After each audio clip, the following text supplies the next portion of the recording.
being a little bit worried. Yeah. But when you are you really going to be willing to give up that high ground and then backfire like this? I think nobody's is going to be able to learn a lot from that fight. I think the play for King potentially was just get involved. If you can get a little bit of damage, potentially a knock or two, then have the rest of your team come in. But because they had the information on where King was standing and where the rest, of course, of Nova supposedly were remaining, they just went into the circle, held onto the more northern western side, and just gate-kept the rest of Nova and won that fight super easily without putting almost any effort. So Star Wars just took that easy win at the very end. It was great execution. Yeah, you're going to be rotating pretty much to their eyesight, so might as well just take that fight.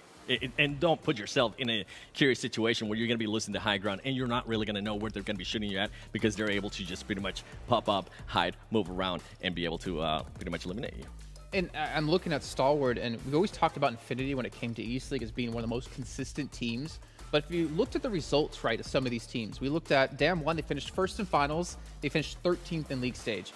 Xavier finished second in finals, 14th in league stage. Stalwart finished third in finals, third in league stage. On the other side for West, Nexria, first in finals, ninth in league stage. Navi, second in finals, 12th in league stage. Stalwart has been probably one of the most consistent teams we have seen across both of these little mini events we've had within league stage, and they're showing that they still have that consistency now going into the grand finals. I would not even say one of the most consistent. I would say the most consistent. Getting two third positions back to back in those two stages is really insane. But hey, they started off, as I said, I talked with Senator, they're going for that first place. They want to be that first place team at the end. They want to be called the world champion, and this is a really good start to doing so here, Seven. Okay, well, ladies and gentlemen, we're going to be heading to a short break where we get things ready to go for our second match of the day. But don't go anywhere. We'll be back soon for some more PUBG Mobile action.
I saw the first light, the first steps.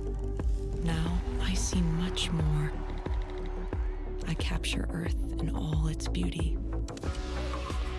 I see action. I see drama. And I see it in the finest detail. Moments of inspiration. And the first steps. I am the 1+9. Welcome back, everyone. PMGC 2021 is the grand finals. We're here in Berlin. We have players from all around the world competing to be the best team in the world and to also win $1.5 million. Just imagine going home, $1.5 million. Well, not in your pocket, technically. You have to split it between your teammates, but that's a lot of money. That's a lot that you can use to invest into yourself, invest into the brand of your team, maybe throw some over to your favorite analysts and hosts. Who knows? You're thinking about investing? I'm over here thinking about just buying some skins in the game. I really want that Scar-L. It looks so sick. I think 1.5 mil would not be enough for me to get any skin. I would just be so unlucky every time. That does sound like your luck, to be fair. We are going on to a second match, though. It's going to be heading over to Miramar, and we've already had a little bit of a discussion while we were in the break, and a couple of teams we're looking out for here, in particular when it comes to maybe early clashes. Max, you want to go ahead and start off that topic? I'm going to be looking at El Pozo. Of course, we had scrims and everything happening. Maybe those things changed, but I'm expecting maybe a final El Pozo between Nigma Galaxy and Alpha 7. And we know that Alpha 7, they love those hot drops because they pretty much have hot drops technically that could happen on every single map. So intrigued to see if that's going to actually happen or not, because Nigma Galaxy, early fights, not really their speciality. So I think that they might try and avoid it as much as possible. Another one to look out for that I know it actually happened. I want to add one to that list that you're putting out. Is going to be Next Ria. Next Ray usually tends to land there as well. They did end up changing it because they had so many engagements with Alpha 7 and Alpha 7-1. But I wonder if at this stage, more than likely not, but you know, I am being a little bit hopeful. Maybe Next Ray will decide to land there and be like, hey guys, nice to see you again. That would be funny, actually. But I feel like most teams want to avoid running into each other early on, especially in day one of the event. But I mean, we can see here our damage dealers from the first match, and Action and Top both of you making their way through. But as we saw, Order was the MVP. So usually, as I think it was Claris who noticed it during East League, is that like even when Nova was not doing well, even in the week they didn't qualify for the Super Weekend, Paraboy was still the big standout player competing with the likes of I think it was like Newsy at the time, like of the teams who were in first place. We're seeing Order step up and taking a look at the limbs. I mean, this isn't too surprising. Yeah, not too surprising. We're going to see Top. We're going to see Action being up there. Scry typically is not the one that's going to be getting most of those eliminations, right? He's the one that's trying to set up initially Top and Action, but he's just had apparently great opportunities every single time. So while not strike, while he's just like, you know what? I'm tired of you guys not talking about me. I'm going to step up. Not seeing Pika here this time, but Seven, really impressive stuff from Stalwart from Mongolia. Definitely. I mean, just going back to what I was talking about earlier, for them to be able to get that win with the amount of engagements that they were able to have, for only have to heal up 400, that is just so impressive. I feel like it's a big understatement. I'm hoping viewers at home will be able to keep an eye on that, because that just talks about their positioning. They're being able to put themselves, once again, just in a great spot, making sure they win those fights and making sure some other teams kind of don't even want to fight them. Nova just decided not to fight that, and I'm still kind of scratching my head. But another team I do want to talk about is Navi. I feel like Navi played that so well. They were nowhere near their usual landing spot towards North George. They decided to drop right there on the military, and they did a beautiful 2-2 split. A beautiful 2-2 split where we were wondering, I thought at one point maybe they were going to just try to go to the bridge camp. They decided not to, but they were able to hold off a lot of teams. They were able to be opportunistic to get some elims as well. And they were able to hold off Damn Son. Damn one. There you go. Damn son. I know. It was actually a really good hold, right? Because they had such a good high ground opportunity. While also, I believe it was maybe Tixie on the lower side. It was just trying to make sure that they were pinning down the entirety of Damwon. It was good execution, but unfortunately, that third party from Na'Vi, from Nova actually, it made it just a little bit more tricky at the end. But good execution still from Na'Vi. Just got a little bit too hard there. Yeah, a little bit difficult indeed, but they still have more matches either way. And before we can really drop into our next match, I want to give a shout out to Singtel, providing PMGC with Singapore's most powerful 5G network. And speaking of that, I mean, Na'Vi, they're going to need that powerful 5G network because they have a lot of pressure on their shoulders. I'm going to call them out in particular. Seven, every time we ever talk about Na'Vi going into these big international events, there's always so much hype around them. We always talk about how good they are as a team. And I'm sorry to say this, but they kind of always let us down. I 100% agree with you. Thank God, I didn't want people hating on me. Disagree. No.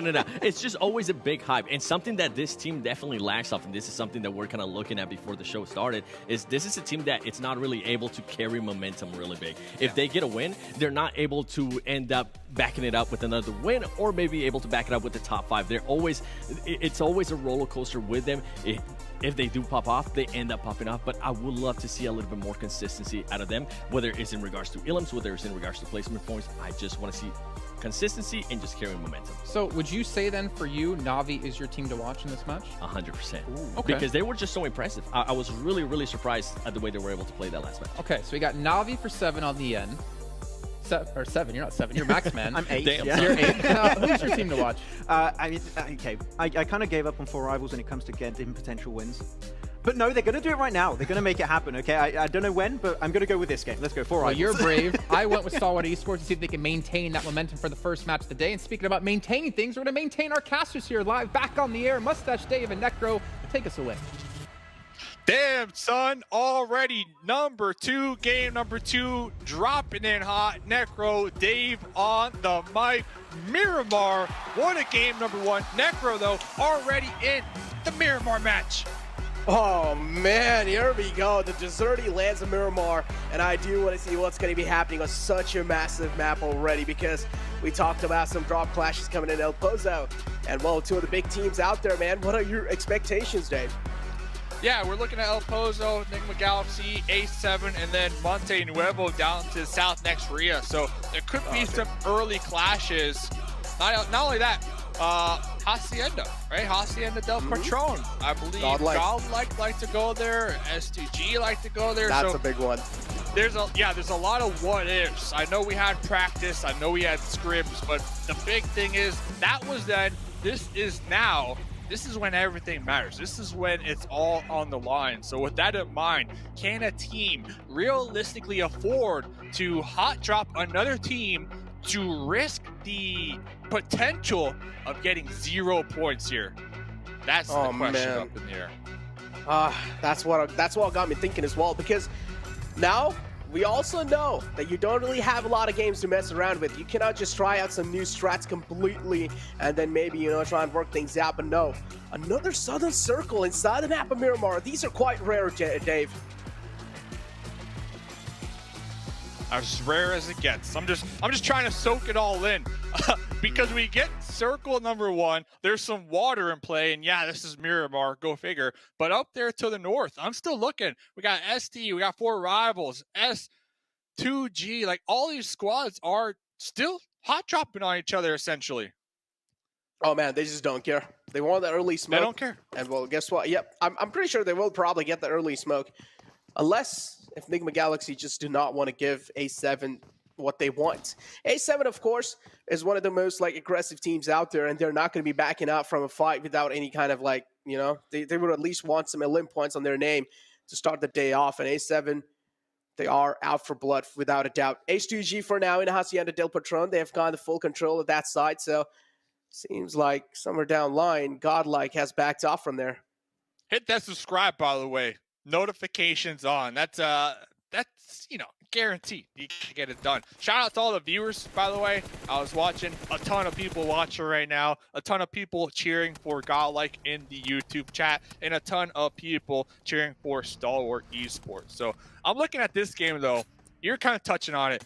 The redemption, Alpha 7. I called Alpha 7. 7 called Alpha 7. Last game, couple elim points. We saw them on that bridge camp on that east side. Didn't really play out in their favor. And I'm looking at Alpha 7 because I feel like game number 2 needs to be their game to really come back, I want to say. Get that momentum, those juices flowing so that they can play their confident play style that at least I'm used to seeing from them in that West League. Yeah, exactly. I mean, if you talk about Alpha 7, the first thing that comes up in my mind is that aggression they show, and also the the consistency that Alpha 7 in general have, right? They're just one of those teams that do not like to back away from the fights, but at the same time, they do manage to get decent amount of points for themselves each and every single game. So, just quite understandable. Alpha 7, this is what they're known for, but I do want to see what exactly, what kind of things are going on for Godlike over here, because we did not see them in Hacienda del Patron. Godlike, I'm not gonna lie. Last game, I was extremely impressed with that grenade from Jonathan. Oh, Jonathan went for a nice little rotate to wrap around their teammates to kind of get that off angle, while 3 of their squad mates were in the front lines, kind of taking that fight with Alpha 7. They did an okay job, but then you had Carrillo in the back lines playing Overwatch, and Carrillo was really able to put a stop to that push over that little ledge. And so all that pressure was on Jonathan. And with all that being said, Jonathan did come out on top, in my opinion, in that very challenging situation. So Godlike, man, Godlike have a ton of people cheering for him. they're at the biggest stage right now. They got a lot to prove. They got some teammates that do have that world experience, I believe the desk was talking about. If there was kind of that wild card to disrupt the lobby, and let me get your take on this, I feel like it's Godlike, right? Godlike can be that disruption to the lobby. And the reason I'm saying that is because we had East League and we had West League. 9 teams from East League, they're playing here. 6 teams from West League, they're playing here. So those teams are kind of familiar with each other, if you get what I'm laying down. They kind of know each other's habits somewhat. So they have a big advantage when it comes to that. Who they don't know the habits of, they don't know the habits of Godlike. Yeah, you could have watched them, but you don't have that in-game experience against Godlike. So I really feel like Godlike could be that wild card factor with some of these teams. Yeah, definitely. I mean, just that one game slipping out of hands, it's fun. You can completely afford that one game. But as you mentioned, Godlike can definitely be that wild card factor. And if they are, it's going to be one of the biggest storylines without a doubt. Godlike, they dropped over here. They did not want any kind of early fight, so I do like the improvisation coming in from their side. Water treatment is where they opted to drop out. So HTG as well, early rotations. A lot of teams, they do not want to waste any kind of time. And Godlike, we are seeing them make those late game rotations happen, which is quite questionable. Most of the times they don't really work out, but maybe they have some kind of backup plan building through. Not that, just looking at BGIS, Godlike, they tend to favor when they get into these skirmishes, kind of a 3-1 split where they got one of their teammates up in the front lines, really keeping that pressure on. Meanwhile, they separate their other 3 teammates to cover that one squad mate in the front line. So they got all angles pretty much covered. And I feel like that's kind of one of those new metas that we're starting to see. Alpha 7 kind of did that a little bit in the West League. It paid off big time for them. So I'm really cheering for Godlike and just their overall momentum that I have to assume they're feeling right now. They have to be pumped to be playing in this lobby. So Miramar, okay, let's get into the game. Looking at all the players, we didn't lose anybody yet. So that's a good sign for the players here. Almost, 7 minutes into the game. A lot of early rotates. Anything sticking out to Necro? Anything that Necro sees is like, oh man, what's happening there? Or is this all things, another day at the office, big chilling? I mean, one more classic thing that I'm seeing, Navi again going for those late game rotations. This is what we're really known for. But yeah, as you were talking about that 3-1 split, now it's pretty good when it comes to the individual team fights, right? But if you get third party, now we casted the West Side, Dave, and we do know how many third parties happen in West Side. And 3-1 split, I feel like they're most vulnerable, especially when a third party happens. Especially if you have the one player separated out in the open, if he gets taken out, the rest 3 players, they're also kind of separated out from each other. And if you get third party in that situation, Dave, you're pretty much screwed. Yeah, somewhat. And to me, it comes down to map knowledge, like knowing the terrain and knowing what sight lines you might be exposed to, right? Not only that, the spacing in between your split. As long as your spacing isn't too far from each other, for example, to add to your point, if one of your teammates gets knocked down, as long as that spacing isn't too far, you should be able to get the pickup, right? If you are safe to do so, of course. So that's another thing to keep in mind. And Godlike, just watching BGIS, a lot of the fights that they were in, they were aware of the terrain. They took these nice fights when they would push out in the open, where they knew for a fact what angles were covered, which angles weren't covered, and if those angles weren't covered, they had a teammate covering it for them, if you get what I'm saying here. So Godlike, I'm telling you, I'm a big fan of Godlike. I am really happy that they made it here, and I think they could really disrupt this lobby. Dude, I myself am a huge fan of Godlike. You know what they say, hashtag they'll say Godlike, and that's what I'm going to say as well. But yeah, for now, the circle shift as well, kind of going to be moving down south again, a little bit tilted on the right side, which is completely fine. That means there is going to be a lot much more free compounds for other teams to try and take it. But yeah, now, as you were also talking about the kind of separation, you should not really be separated from each other a little too much. And I feel like for that is a perfect example has to be Stalwart Esports. I just like how they adapt in each and every single fight, right? It's not like they don't separate a little too much in these fights. It's like they do that, but if only they have a clear knockout easy. Like if they're sure that they're going to be getting this knockout, then only they will make that huge separation happen. Unless they just try to keep themselves separated, but not too much. Yeah, Stalwart Esports, another prime example that we saw last game.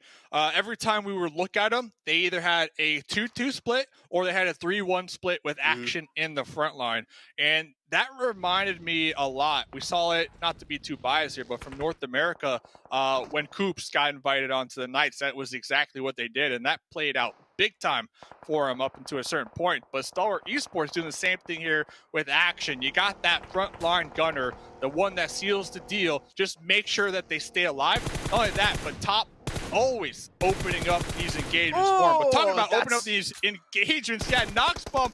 Dude, did you see that tracking right there? Well, that was the 1-2 dirt nap out here.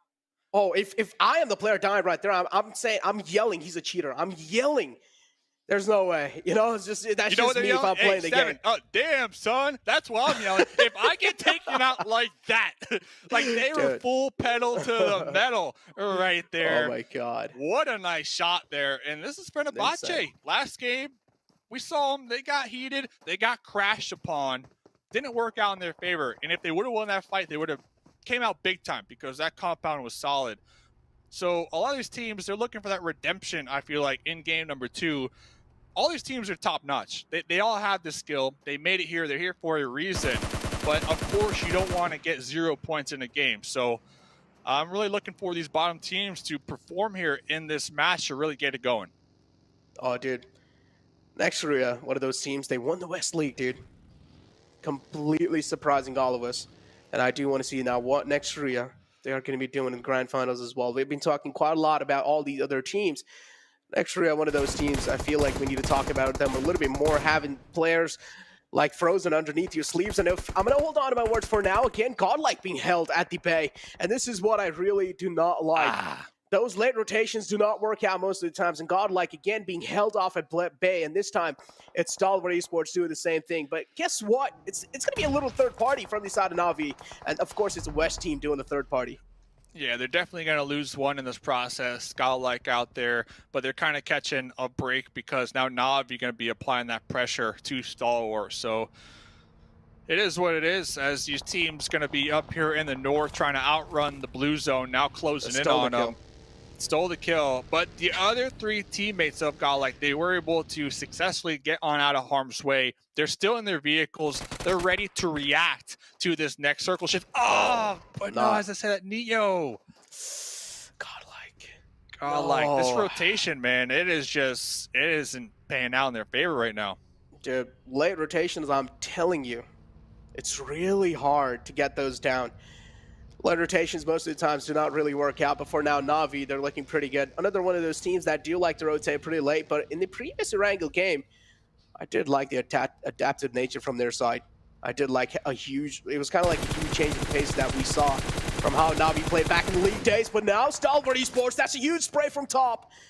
Connect quite a lot of shots, but I also do see Downward Gaming going against H2G and the kill feed, but oh my God, Kitson barely made it on the other side of the edge. And look at the different play styles here. Na'Vi, they see the next circle shift and they prioritize sending it, trying to get a better position in that circle. Meanwhile, Stalwart, they aren't worried, right? They're playing this one slow, they are relaxing, and they were able to get a couple shots out there on that Na'Vi rotate. And it just goes to show, at least to me, the confidence right now that Stalwart, that they have the ability to play slow, that they're not going to let these zones kind of dictate their movement. They're not going to let these zones apply pressure on the bigger picture gameplay here, game plan that is, that they are coming in here with. Oh, dude, the game plan, as you mentioned, they're also going to be rolling out some like secret CODs, I'm pretty sure, on the day 2, and I cannot wait for that. But yeah, Team Secret now, quite close to the players of H2G. There was a fight going on between Down1 Gaming and H2G. Couple of casualties, we did witness those as well. Down1 Gaming as well, short 1 player. Same thing goes with H2G. Team Secret, do you realize in the front, there is a team. They're also taking things quite slow. Stalwart Esports, again, they're just tailing Na'Vi around. Action. Down there. Tixie. No. Able to, look at that tracking, by the way. The gyro right there from Action. But yeah, I guess Stalwart Esports, you can also say they're a little more comfortable in this situation when I'm talking about that pressure from the zones, because they do have 29 points from last game. We can see the leaderboard right there on that right-hand side compared to Na'Vi with 1 elim point from this game. So they're going to have 8. So that mental game, and it is going to play a factor here for a lot of these players and their decision-making for sure. Mental game. Always an important factor. Big tournaments like this. And Action just trying to blow Tixie's Weekle. Did bust out of tires, so Tixie now will have to move out in the open, trying to pop in Vive, trying to dodge those shots. But not enough movement indeed, and Top is going to be finding him. Tixie goes down. Tixie eliminated out the game. That's not really good news for Na'Vi. Na'Vi left with only 2 players alive.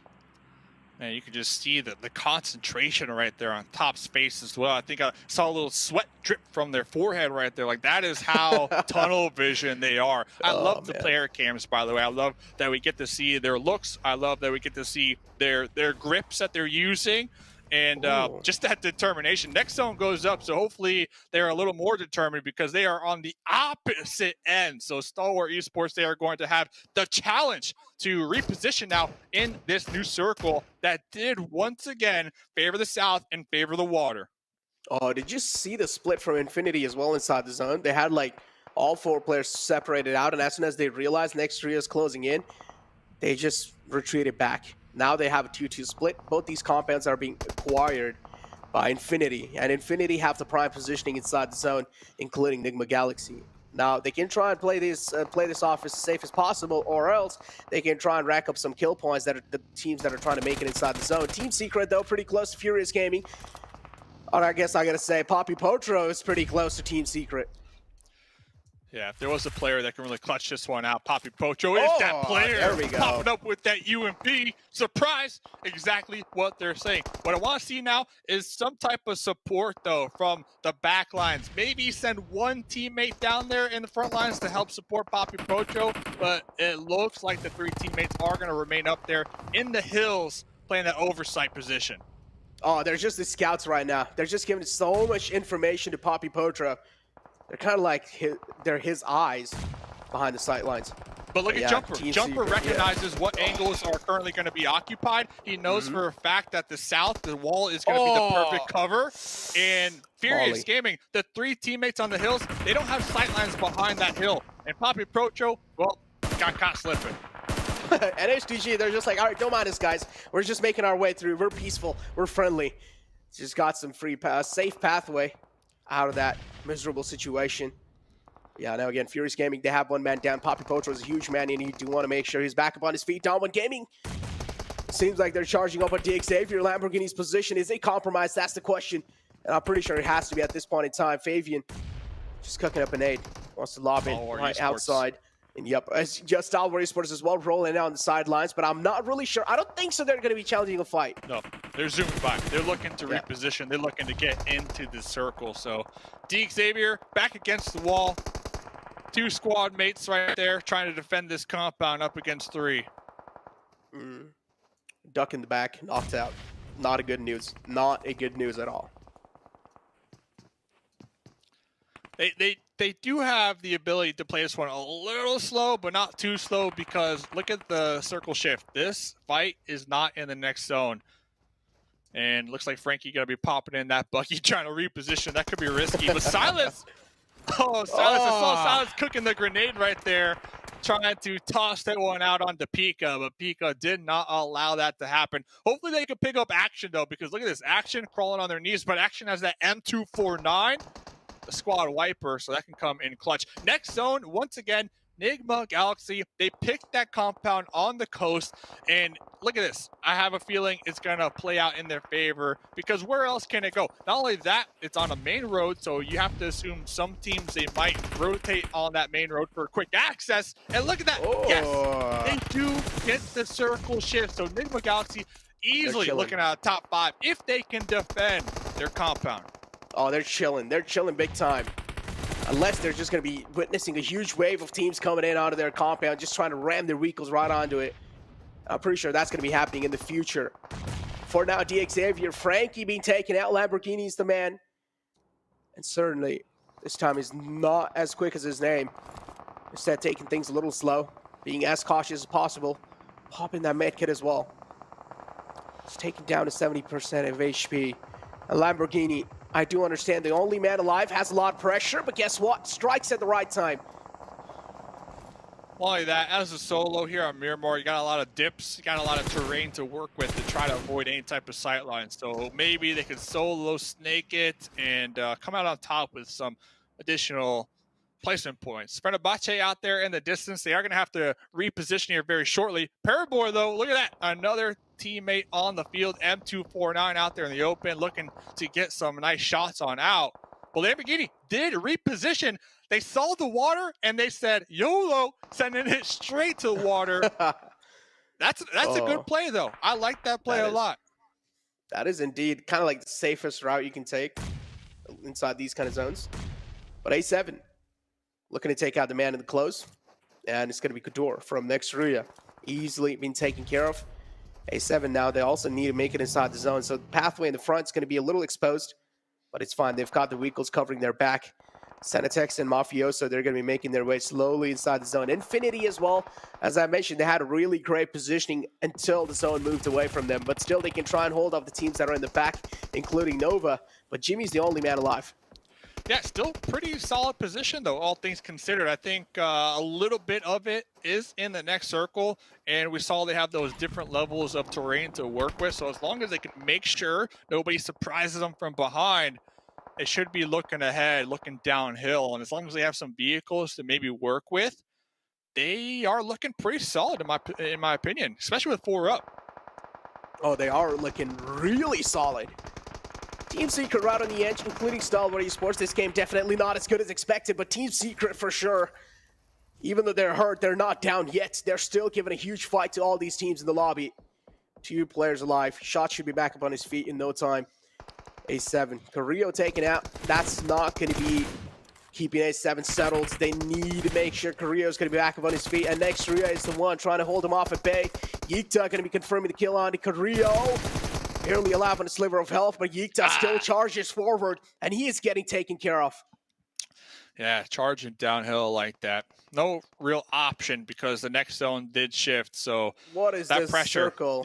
Yep, that pressure just God. added on top of that one. So Mafioso happy after that elim, looking to loot some crates, looking to get some additional meds, re-up on the ammo, and then pretty much who I believe has a pretty solid snaking position out there on that road. As long as they can avoid the sightlines from Enigma Galaxy, who have been, we have to say, they have been big chilling this whole game. What a position they called out, and what a position they claimed early on here. Exactly, but I don't like the split coming in from Raouf. All the way separated out. I understand it's a 3-1 split, but still, in these kind of moments, you're not supposed to separate out, and that's what exactly I was saying, because soon there might be a lot of charge-ins, and Raouf, he does have the buggy underneath the water, but he got spotted, taking a lot of shots, and oh no! Steps out the buggy in the nick of time, but Infinity, here comes a charge-in through from their side as well. I did like the Raouf play as long as they don't get taken out here, because to me that's like the insurance policy. You send one into the water because you know water's in play, and you make sure that they stay alive. Meanwhile, use your numbers to your advantage. See, we need to see Freak, we need to see Lord, we need to see them be putting in that pressure to make sure that insurance policy in the water does stay alive, and they weren't able to pull that off here. Oh, not anymore. The insurance policy gets taken away from them. Unfortunate. Team Secret, but still, Enigma Galaxy, they have the man advantage inside this entire situation, and they can always turn it into a victory. Unless, again, they don't make any kind of rookie mistakes. Team Secret, Shots the only man alive, but all it takes is that one little mistake, and Shots will get a huge chance to try and bounce back. Another huge game, too, when we're talking elim points for these top teams. Alpha 7, I saw 7 elim points. Enigma Galaxy, 8 elim points, so they were able to really use that position, that compound in their favor. As Lord gonna be pulling up here, grenade, cooking it, looking to toss it. Let's see, will it be successful? Oh, Freak also going into water? I don't know about that one. I don't know about that one. Yeah, that's a questionable play from Enigma Galaxy. I don't know why they did that. trying their best to take Got out him. shots, and finally a nade connects on the shots. As we mentioned, got him, a huge got him moment without a doubt, but now it's a 2-on-2 situation, and A7, they thrive in these moments. They do. They do. Let's see, getting shot from the SLR. Now, just think about it. If they would have kept Freak alive, they would have had a 3v2 right now. But instead, Freak went into the water. Don't know why. Now they're down to just a 2v2, and this is Mafioso and Senatexa, two of the most consistent players from the West League. Oh, using that bus as a movie cover as well. I do like what Hamoudi is trying to do here, but if Enigma Galaxy played things a little bit more safer, this wouldn't be the outcome. Yeah, They're Hamoudi too taken grouped. down a little They're bit too too grouped low. up. Yeah, as you mentioned, too grouped up. There needs to be a little separation. There needs to be a little bit more info gathering, and I do like what A7 are doing. Senatex are trying his best to give as much as visual info as possible to Mafioso, and Mafioso slowly and steadily sneaking around the ridge, making sure his presence isn't being sensed by Enigma Galaxy. Exactly. Senatexa has that hard cover. Senatexa trying to keep these sight lines to make sure Enigma Galaxy stay pinned down. Meanwhile, Mafioso quietly sneaking up within grenade range. Enigma Galaxy are on top of each other. There goes one. Now it's up to Lord to clutch this one out. Oh, was able to take out Mafioso, but Senatexa full sending it right now. Oh, the reply is there without a doubt, and as you mentioned, Senatexa full sending it down the line. He does have the UMP to favor him in those close range combat. Senatexa is not going to fall back, but the problem is Lord doesn't have HP favoring him, and he is trying his best to heal back up, but Senatexa is just a little too aggressive in these moments, and he will seal the deal on the final man of Enigma Galaxy. And A7 get that chicken dinner. Wow. Let's go. Hey, did I just see you try to drop shot Senatexa? Nah, nah. Not 10 like kills. this. Alpha 7. Winner, chicken dinner in game number 2. And I gotta say, that split at the end, Senatexa covering the position from the high ground, Mafioso trying to get within grenade range, find that little dip. That was the game-winning play here. So, huge congrats to them, but also congrats to Enigma Galaxy. Ton of kills, ton of placement points as well, Necro. Dude, insane game, insane game. 10 elims from the side of A7, Enigma Galaxy as well. Some rookie mistakes being made, honestly. When they had that one man being taken out from that split, as you mentioned, the insurance, when it got taken away from them, I feel like they should have at least tried to like stay to group up a little bit, but they should have also had a little bit of sensible split between them. Well, it is what it is. That was only game number 2, Miramar. Ladies and gentlemen, don't go anywhere. Let's hear what the analysts have to say about that game. Well, you better not go anywhere because we have a lot to say about that last match. Thank you very much, Necro and Mustache Dave, for covering that one.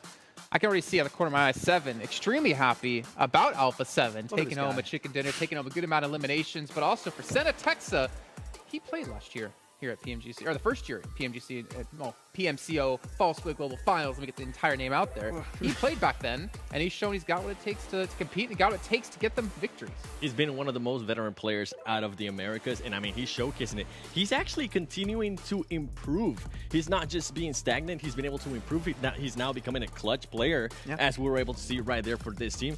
And I mean, this is huge for Alpha 7, because if I'm not mistaken, in the next one, we're going to be going to Sandhawk, and there's going to be a lot of spicy stuff that we're going to be talking about in a bit. But for Alpha 7, I mean, I do hope they're able to carry that momentum. This is a team that's usually really well at carrying that momentum. If they're able to maintain that, it's going to be huge for them. Yeah, I think especially you have some players that are very hesitant to go to that first-person mode towards the end there, but going into that FPP moment in that 1v1 was just clutch. In that smoke moment, you're going to have that information first, and you're instantly going to be able to get in that spray mode.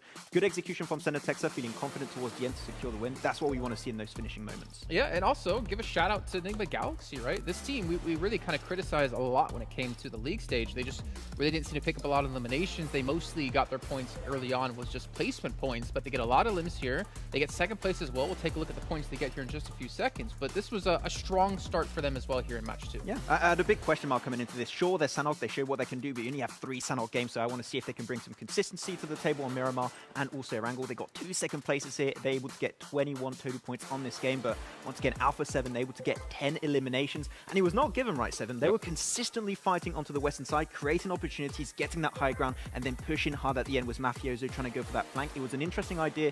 Mafioso did go down, but man, they were fighting tooth and nail for that game. It kind of worked out great that they were able to just switch one player from each other, right? Yeah. One got knocked, the other player got knocked too, so that helped out Alpha 7 in a huge way. And I love that Senatexa didn't just take the time to wait and see what happened. He just decided to push on the buggy and make sure he was able to get that chicken there. So that was really an impressive play out of Senatexa, and I mean, that shows why he is that veteran player out of Alpha 7. Another team I really want to talk about is Team Secret. I feel like the difference from what we saw in the first game to this game, it was night and day. I love the pushes they were able to do. Yeah. They seem more coordinated. They seem more working together, and it was just lovely to see. And they were able to finish off some of those fights without getting any of their players eliminated. Yeah, in particular, I think Team Secret was super opportunistic in this game because this circle continuously going towards that ocean, like very rarely happens, by the way, on these map of Miramar. They were super opportunistic because you had all these teams. You had Stalwart, 628, Fined Batshit, Enigma Galaxy, you had also Nova that were all coming down in their position, and they picked up almost every single elimination on teams that were trying to make that rotation happen. So good on Team Secret, willing to take the fight when it comes their way. Well, we can see here our overall rankings from our first 2 matches being played so far. And Stalwart Esports still maintaining that #1 position only by 3 points.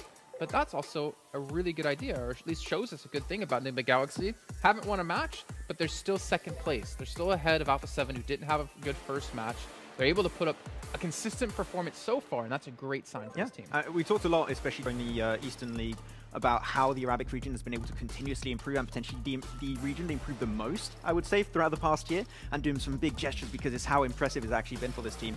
And they've proven it here. If they can perform on the PMGC international stage, I think that they're really going to put the Arabic region on the map, and they've really done so in big fashion so far. Speaking of big fashion, 7, don't worry, you'll talk in a second here. You guys can see the CD key for the PMGC token. It's getting ever so close to being finished off in this very first day. We can get yourself 1,200 tokens if you redeem it at PUBGMobile.com/redeem.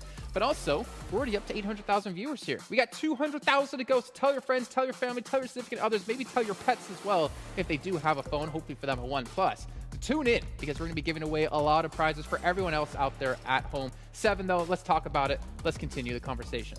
With this one, I mean, the team I actually want to talk about is going to be a little bit different with what we're talking about them in regards to Erangel. I'm going to be talking about Godlike. I noticed this is now the second match that they decide to play the blue zone, and it's making it so they're not able to have any mistakes. If they have a mistake, they're going to be losing a player, whether it is by the damage of the zone that they're receiving, but they're not being actually allowed to create any rotations. I don't know if maybe they need to start moving in towards the circle a little bit faster, but so far, they got super lucky on that Erangel, right? With Jonathan being able to clutch up and being able to get those elims, but here in this last game in Miramar, it totally backfired too. Yeah, I think you just need a little bit more time. We said it right. You need just a little bit more experience. I think this first day is going to be a little bit of test for them. Try and see if they're going to test the waters, see if they can potentially go for a playstyle that works. Blue, not working out so far for them so far, so we'll see if they can try and potentially adapt a little bit more in the next games to come. I mean, there's still a lot of matches left to go. We still have 16 over the next 3 days, but you are running out of them, right? If you want to be the team coming in first place, win the $1.5 million, you can't really afford to have too many bad matches, but you're allowed to have the 1 or 2. And before we do even continue to continue throughout the show, we have another recap coming up here in just a few seconds. Not sure again what team it's going to be quite just yet, but you know what? I'm probably going to assume it's going to be Alpha 7 since they won the whole thing there. They have to be. I would be surprised if we actually not going to be talking about them. And another player I wanted to talk about with Alpha 7, Carrillo, we were actually able to see him there. It got super close to the point where he got knocked, and this is something that we were talking about before this show, Max. It was how they are so used to just sending out Carrillo to scout for them because he's usually one of the main fraggers for that team, right? But it can also backfire because if he gets caught in a peculiar situation, you're going to be losing a player of the caliber of Carrillo. Luckily for them, that didn't happen in the last match. Yeah, we were a little bit scared, potentially them using Korea could hurt their chances of getting these big wins pretty significantly, but the cool thing is that now Senatexa has that fragging potential, right? And he has been coming in clutch, especially in that finish gun in that Well, you know what? mode. So don't need Carrillo, you can have the rest of the team carry. They might look small there on that mini-map, but they're big players in game here as we are taking a look at Mafioso, as we were talking about before as well. Some early fights happening for Alpha 7. And again, for this team, I mean, I think there's a lot of pressure on their shoulders being the best team for this entire year from Brazil. We talk about Stalwart Esports being the team from Mongolia, but this team also has that same kind of pressure on their shoulders, and can they live up to it? Well, I mean, we're seeing they're starting to do so, and they're able to do quite well in third place. Yeah, I mean, and not even Brazil is actually, sorry, I'm going to go back to Alpha 7, is actually their best team from the Americas. They were definitely the most consistent team out of the Americas. Destroyed Yeah, America. it wasn't even close. So that's what a lot of people are looking towards this team, to seeing how they're going to be performing towards the East. Because in Americas, as I do cover that area, everybody just looks at the East teams like they're just godly. They cannot be touched. But now, I mean, for Alpha 7 to be able to get this chicken dinner here in the second match is going to be huge for them. Yeah, it's going to be great. And we're actually going to be seeing the exact execution towards the end of that game. It was Senatexa, it was Mafioso. Senatexa, towards that end moment there, waiting onto the backside and trying to allow his teammate, which is Mafioso, to actually get a little bit closer in. So I think that position, going for that 1-1 split, was perfectly executed. Those smokes were greatly played from Nigma Galaxy, but when you get close, you just throw a few nades, and that's pretty much done and dusted. Mafioso, unfortunately, does get knocked, but then it turns to the 1v1, and then that great FPP play from Senatexa was just clutch at the end. And that's what I was talking about. Senatexa wasted no time in making sure he went for that push. As soon as Mafioso was already getting knocked down, Senatexa went for it. And right here, this is something that you were talking about, and I personally use it when I play PUBG Mobile myself, Max, is I like to switch to that FPP view, especially in this close quarter, because it's just going to give you such a huge advantage. As you can see right there, Senatexa being able to clutch up, and he is becoming that clutch up player, which is great. We've been talking about teams having just more than one superstar.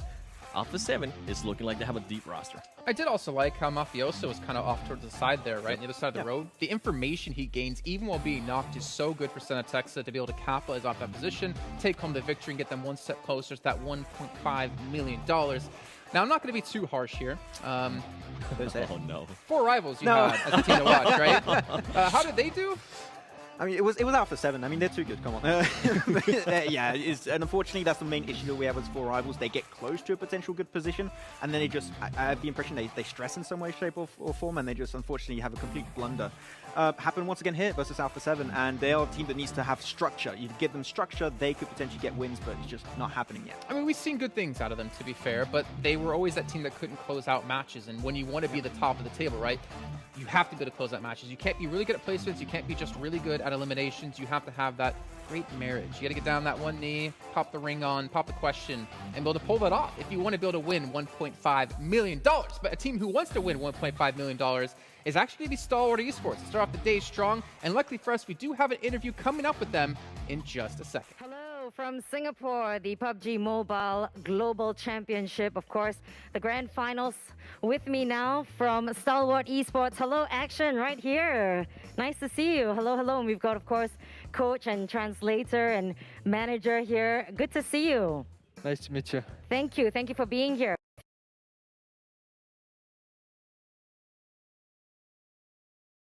Quick questions, a quick fire round.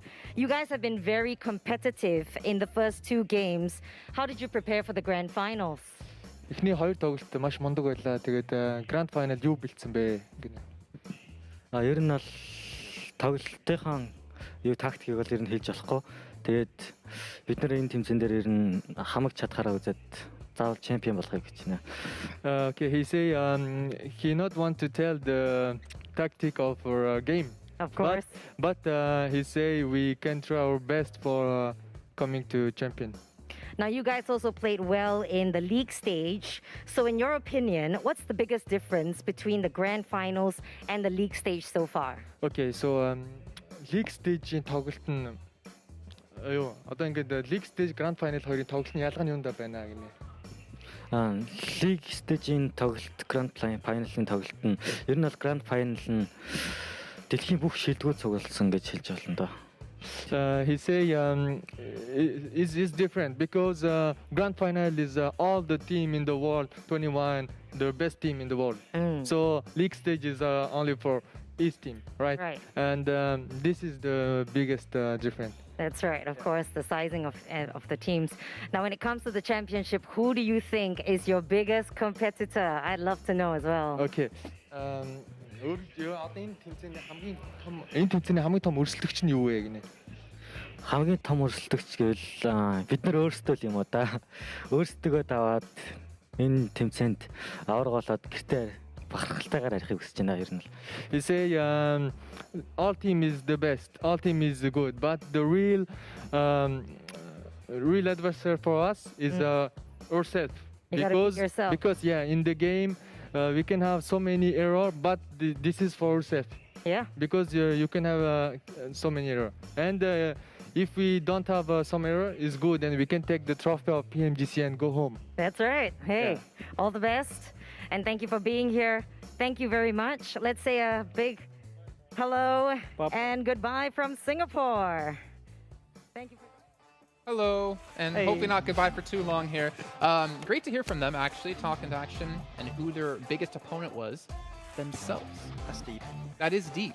I know. So, and you brought this up when we were watching the interview, Max, because you did reach out to them, and they told you it was a different team, right, originally? Yeah, they said it was Alpha 7 because of their main drop on boot camp. We could talk about that for absolute ages. The DPS fights and everything is insane. Like, you definitely want to look out for that Sunhawk game. But yeah, Alpha 7 is also their big competitor from the western side. But and maybe. Could happen. Maybe after they see Alpha 7 play, they're like, they're not that big of a deal.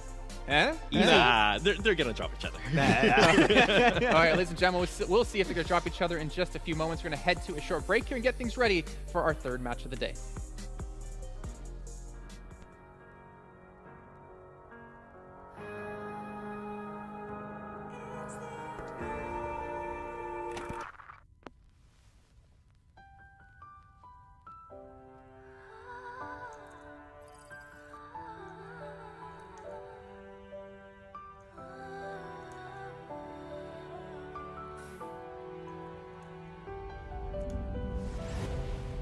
Every second that I breathe is going down in history. We are victorious, can't stop me. Maybe today we'll fight our battles, show you the way if you can handle it. You follow me.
PMGC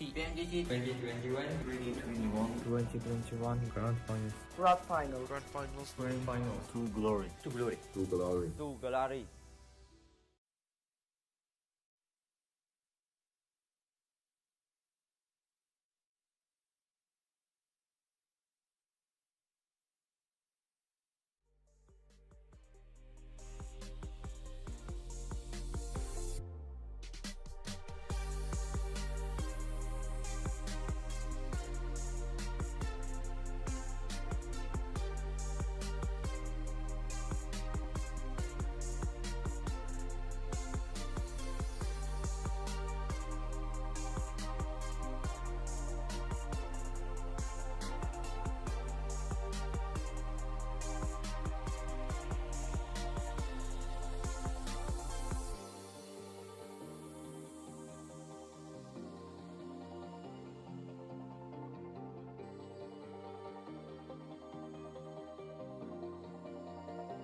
And we are back. We told you it wasn't going to be too long of a break, and it wasn't indeed. And we're ready to get into our next